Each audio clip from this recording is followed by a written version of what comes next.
हम लोग क्षेत्रमिति के क्वेश्चन कर रहे थे। इसमें हमने पार्ट 8 तक क्वेश्चन किया है, जिसमें हमने 13 के दूसरा तक क्वेश्चन कर लिया है। इस वीडियो में हम 14 नंबर क्वेश्चन से शुरू करेंगे। तो चलिए शुरू करते हैं।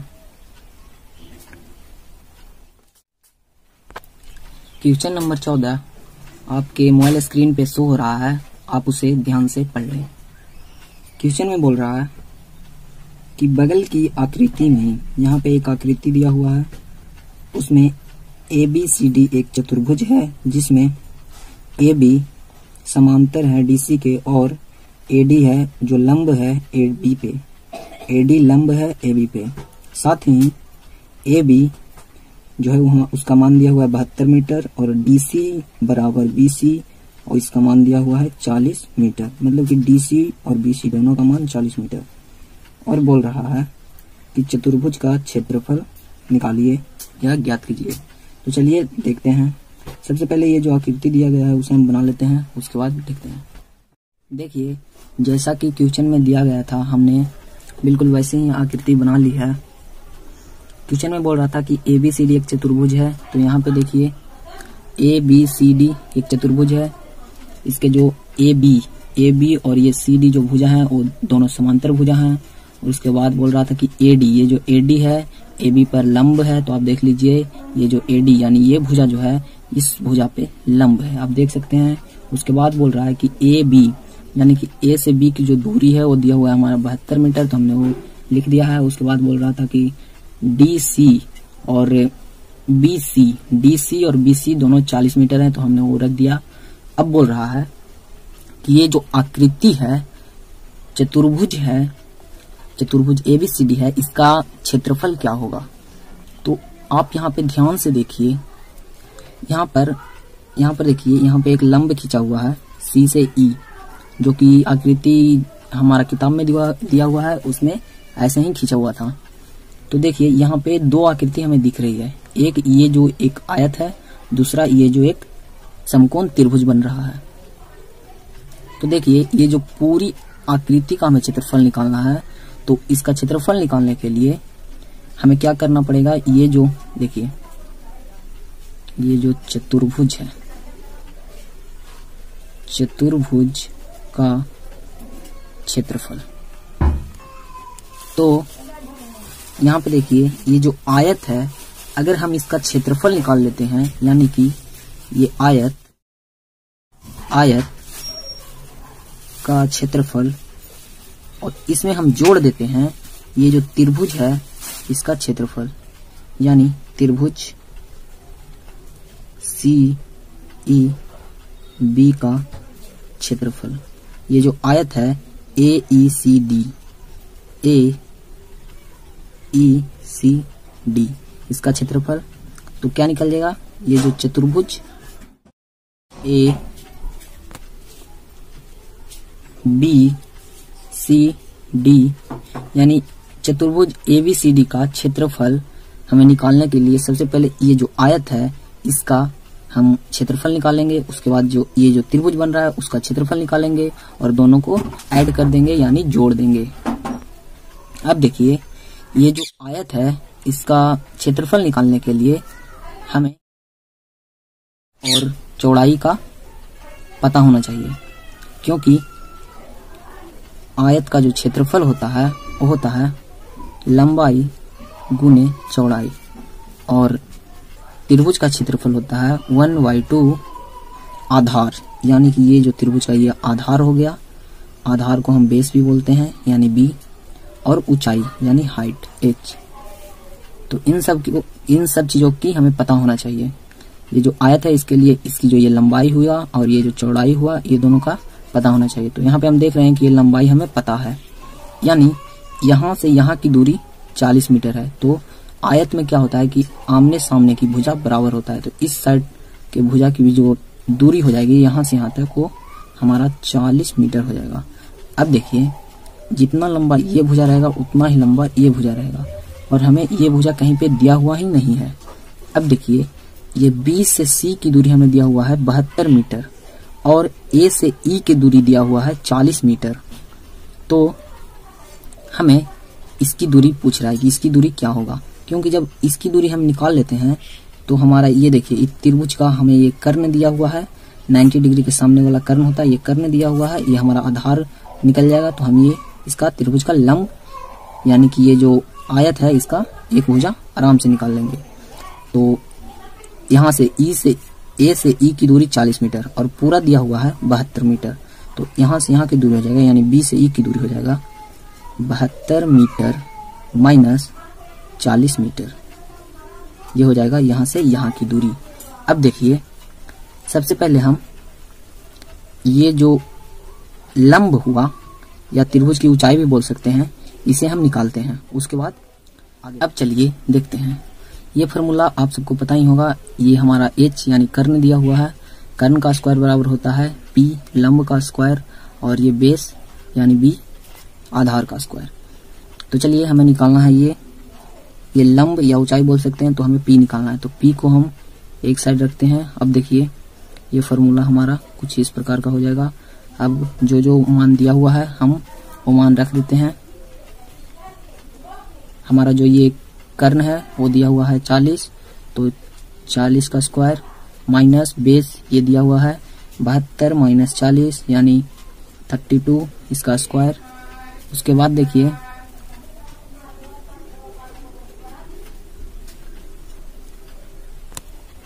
माफी चाहेंगे, मेरा माइक नीचा था जिससे कि मुझे लगता है कि आवाज कम रिकॉर्ड हुआ होगा। तो चलिए यहाँ पे देखते हैं, ये हमारा हो जाएगा 400 का स्क्वायर यानी 1600 माइनस 32 का स्क्वायर 1024। अब देखिए हमें p निकालना है, तो ये स्क्वायर को इधर से हटाते हैं, इधर चढ़ा रूट, इसे हम घटा लेते हैं। घटाने के बाद हमारा आता है 576। अब देखिए ये जो 576 है ये 24 का स्क्वायर है, तो यहाँ पे हो जाएगा 24 यानी ये जो लंब आया वो 24 मीटर, लंब का मान आया 24 मीटर यानी जो ये हमारा लंब था यानी त्रिभुज का ऊंचाई भी से हम बोल सकते हैं, तो ये हमारा आया 24 मीटर यानी ये जो हमारा आया ये आया 24 मीटर। तो इसके सामने वाला भुजा भी 24 मीटर, ये आयत की एक भुजा भी था 24 मीटर, तो इस साइड वाला भुजा भी 24 मीटर हो जाएगा। तो चलिए अब इसका क्षेत्रफल निकालते हैं। तो चलिए यहाँ पर हम सबका मान रखते हैं। ये जो आयत है उसकी जो लंबाई और चौड़ाई देख लीजिए एक बार, ये आयत है इसकी ये लंबाई हो गया और ये चौड़ाई, लंबाई दिया हुआ है 40 मीटर और ये चौड़ाई है 24 मीटर, तो हम रख लेते हैं लंबाई 40 मीटर चौड़ाई 24 मीटर प्लस 1/2 ये जो हमारा ये आधार हुआ और ये ऊंचाई। तो देखिए ये त्रिभुज हुआ, इसका ये आधार हुआ जो कि 72 माइनस 40 यानी 32 मीटर हुआ और ये जो ऊंचाई हुआ ये 24 मीटर हमारा दिया हुआ है जो कि हम निकाल लेते हैं। अब देखिए बेस 32 मीटर और हमारा जो ऊंचाई है वो दिया हुआ है 24 मीटर। तो देखिए यहाँ पे हम ये 2 से 32 को काट देते हैं। अब देखिए यहाँ पर 40 और 24 का मल्टीप्लाई,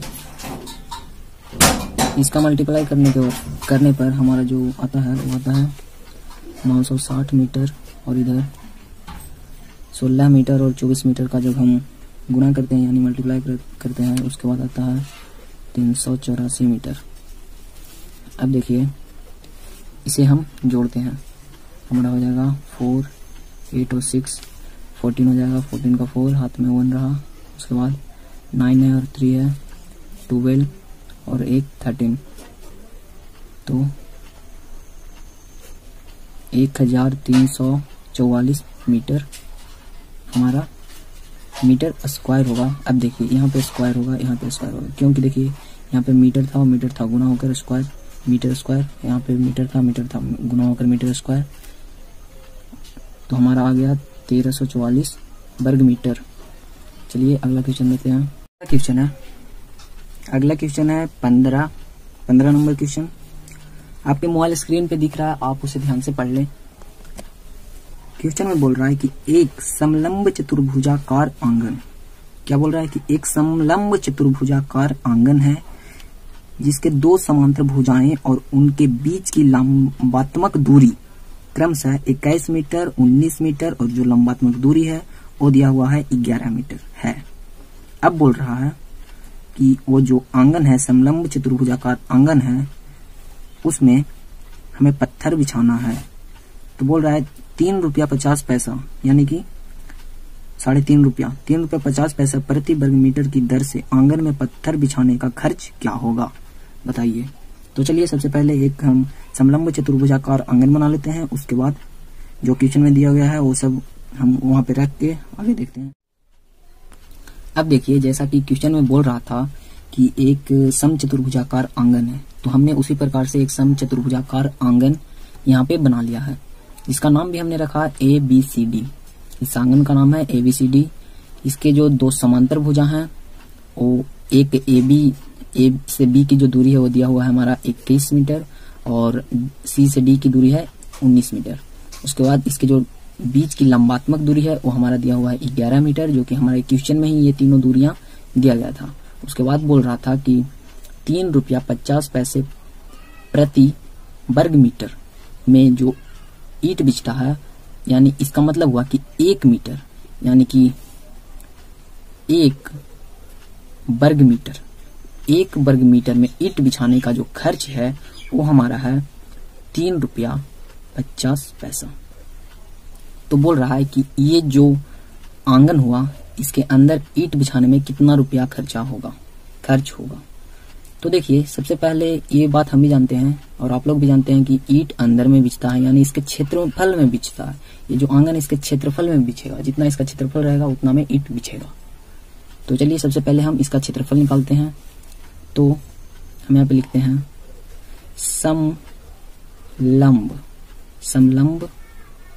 समलंब चतुर्भुजाकार आंगन का क्षेत्रफल जो होता है वो होता है हमारा 1/2, जो दोनों समांतर भुजाएं होते हैं, यानी कि ये जो AB है और CD दोनों का योगफल। तो हम यहाँ पे लिखते हैं AB + CD, और ये जो लंबात्मक दूरी है या ऊंचाई भी बोल सकते हैं, तो इसका यहाँ पे गुणनफल गुना कर देते हैं। अब देखिए, हमारा ये जो AB और CD दोनों समांतर दूरियां हैं, समांतर भुजा हैं, दिया हुआ है। एक है 21 मीटर, दूसरा 19 मीटर। तो हम रख देते हैं यहाँ पे 21 मीटर + 19 मीटर। लंबात्मक दूरी यानी ऊंचाई दिया हुआ है 11 मीटर। तो हम यहाँ पे रख देते हैं 11 मीटर। अब देखिए, यहाँ पे 21 मीटर और 19 मीटर को हम जोड़ेंगे तो हमारा आ जाएगा 40 मीटर। अब देखिए, और यहाँ पे 11 मीटर। अब देखिए, इस 2 से हम इस 40 को काटते हैं 20। अब देखिए, यहाँ पे 1 मीटर और 1 मीटर गुना होकर मीटर स्क्वायर, और यहाँ पे हमारा बच्चा 20 और 11, इसे हम गुना करते हैं तो हमारा आया 220 वर्ग मीटर। अब देखिए, अब हमें ये जो समलंब चतुर्भुजाकार आंगन है इसमें ईंट बिछाना है। तो यहाँ पे दिया हुआ था कि 1 वर्ग मीटर में ईंट बिछाने का खर्च 3 रुपया 50 पैसा है। तो चलिए यहाँ पे हम लिख लेते हैं कि 1 वर्ग मीटर में ईंट या पत्थर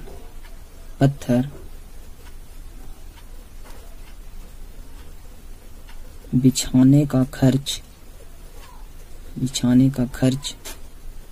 3 रुपया 50 पैसा है। अब देखिए, ये जो है 3 रुपया 50 पैसा, इसे हम रुपया में नहीं, चलिए पैसे में ही बदल लेते हैं। तो इसे हम पैसा में कन्वर्ट कर लेते हैं। तो हमारा 3 रुपया 50 पैसा, इसे हम पैसा में बदलने के लिए 100 से गुना करते हैं। तो देखिए, ये हम यहाँ से पॉइंट हटाएं तो यहाँ पे हमारा आ जाएगा 2 जीरो। तो ये 2 जीरो से हमारा ये 2 जीरो कट गया। अब देखिए यहाँ पे हमारा 350 पैसा आ गया, यानी कि हमारा जो 1 मीटर में पत्थर बिछाने का खर्च है वो हमारा 350 पैसा है। रुपया में 3 रुपया 50 पैसा और पैसा में 350 पैसा है। तो हमें बोल रहा है कि 220 वर्ग मीटर में ईंट बिछाने का खर्च क्या होगा। क्योंकि हमने यहाँ पे वो जो समलंब चतुर्भुजाकार आंगन था उसका क्षेत्रफल निकाला था 220 वर्ग मीटर। तो यहाँ पे 220 वर्ग मीटर यानी पूरा आंगन में हमें पत्थर बिछाना है, तो उसका जो हो जाएगा 1 मीटर में बिछाने का खर्च इतना है, तो 220 मीटर में बिछाने का 220। अब देखिए इसे हम मल्टीप्लाई करते हैं।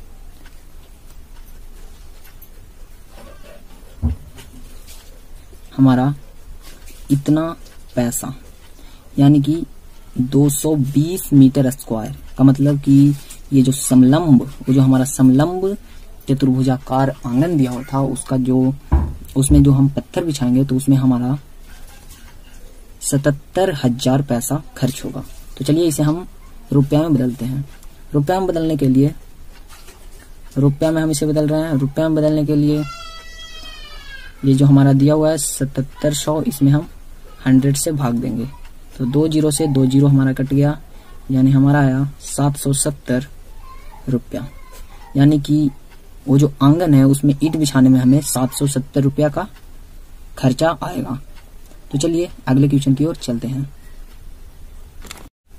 अगला क्वेश्चन है क्वेश्चन नंबर 16। आपके मोबाइल स्क्रीन पे शो हो रहा है, आप उसे ध्यान से पढ़ लें। क्वेश्चन में बोल रहा है कि ABCD एक चतुर्भुजाकार कागज का टुकड़ा है। ABCD एक चतुर्भुजाकार कागज का टुकड़ा है। इसमें A और C के बीच की दूरी दिया हुआ है 24 सेंटीमीटर है और AC से शीर्ष B और D की दूरियां क्रमशः 8.4 सेंटीमीटर और 7.6 सेंटीमीटर है।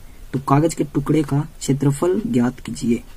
तो चलिए सबसे पहले ये जो कागज का टुकड़ा ABCD है इसे हम अपने कागज पे बना लेते हैं, उसके बाद आपको समझाते हैं।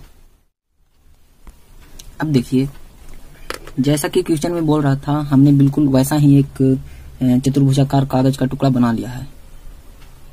क्वेश्चन में बोल रहा था कि एक चतुर्भुजाकार कागज का टुकड़ा है जिसमें A से C के बीच की दूरी 24 मीटर है। तो देखिए ये AC है, इसकी बीच की दूरी 24 सेंटीमीटर हमने रखा है। उसके बाद बोल रहा था कि B और D की दूरियां शीर्ष से, यानी शीर्ष देखिए B का शीर्ष ये हुआ और D का शीर्ष ये हुआ। D से यहाँ दूरियां जो दिया हुआ है वो दिया हुआ है 8.4 सेंटीमीटर और यहाँ पे 7.6 सेंटीमीटर। तो बोल रहा है कि ये जो चतुर्भुज है इसका क्षेत्रफल निकालिए। तो आप यहाँ ध्यान से देखिए कि ये आपको 2 त्रिभुज की तरह दिखेंगे। ये देखिए एक त्रिभुज यहाँ पे ADC का बन रहा है और दूसरा ABC का बन रहा है, और इन दोनों त्रिभुज का जो आधार है यानी कि जो बेस है वो हमारा 24 सेंटीमीटर है, यानी ये जो AC है वही दोनों त्रिभुज का बेस है। तो चलिए ये जो चतुर्भुज है इसका क्षेत्रफल कैसे निकलेगा। चलिए चतुर्भुजाकार कागज के टुकड़े का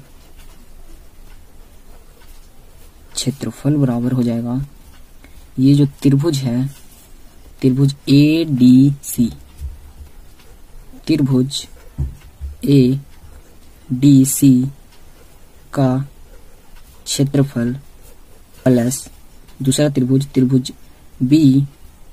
BABC, त्रिभुज ABC का क्षेत्रफल। तो चलिए त्रिभुज ADC का क्षेत्रफल, त्रिभुज का क्षेत्रफल होता है 1/2 आधार गुने ऊंचाई प्लस 1/2 आधार गुने ऊंचाई। ये जो दूसरा त्रिभुज है त्रिभुज ABC का क्षेत्रफल। अब देखिए यहाँ पे दोनों का आधार 24 सेंटीमीटर है। उसके बाद जो त्रिभुज ABC है उसकी जो ये ऊंचाई है वो दिया हुआ है 8.4 सेंटीमीटर और त्रिभुज ADC है उसकी ऊंचाई दिया हुआ है 7.6 सेंटीमीटर। तो चलिए रखते हैं। अब देखिए यहाँ पे जो 1/2 है वो दोनों त्रिभुज में है, तो हम यहाँ से कॉमा ले लेते हैं। और अब देखिए यहाँ पे जो B है, बेस है, वो भी दोनों बराबर ही दिया हुआ है। तो चलिए बेस को भी हम कॉमा ले लेते हैं क्योंकि दोनों का बेस सेम है। अब देखिए यहाँ पर बचा ऊंचाई H और ये जो दूसरा त्रिभुज है इसकी ऊंचाई को H डैश मान लेते हैं और H डैश बचा। अब देखिए 1/2 दोनों का बेस हमें दिया हुआ है 24 सेंटीमीटर और ये जो ऊंचाई है यानी ये त्रिभुज ADC की ऊंचाई है। तो देखिए ADC की ऊंचाई दिया हुआ है 7.6 सेंटीमीटर। तो हम यहाँ पे रखेंगे 7.6 सेंटीमीटर प्लस H डैश यानी त्रिभुज ABC। ये त्रिभुज हमारा दिया हुआ है ABC, इसकी ऊंचाई दिया हुआ है 8.4 सेंटीमीटर। तो हम रख लेंगे 8.4 सेंटीमीटर। अब देखिए यहाँ पे हम इस 2 से इस 24 को काट देते हैं। अब देखिए यहाँ पे 12 सेंटीमीटर और अंदर में हो जाएगा हमारा, इसे हम जोड़ते हैं, अंदर में हमारा हो जाएगा 16 सेंटीमीटर। अब देखिए 12 सेंटीमीटर गुने 16 सेंटीमीटर, सेंटीमीटर गुना होकर सेंटीमीटर स्क्वायर और 12 को हम 16 से गुना करते हैं तो हमारा हो जाएगा 192 यानी 192 सेंटीमीटर स्क्वायर। ये हमारा जो चतुर्भुजाकार कागज का टुकड़ा था उसका क्षेत्रफल आ गया 192 सेंटीमीटर स्क्वायर। तो चलिए अगले क्वेश्चन की ओर चलते हैं।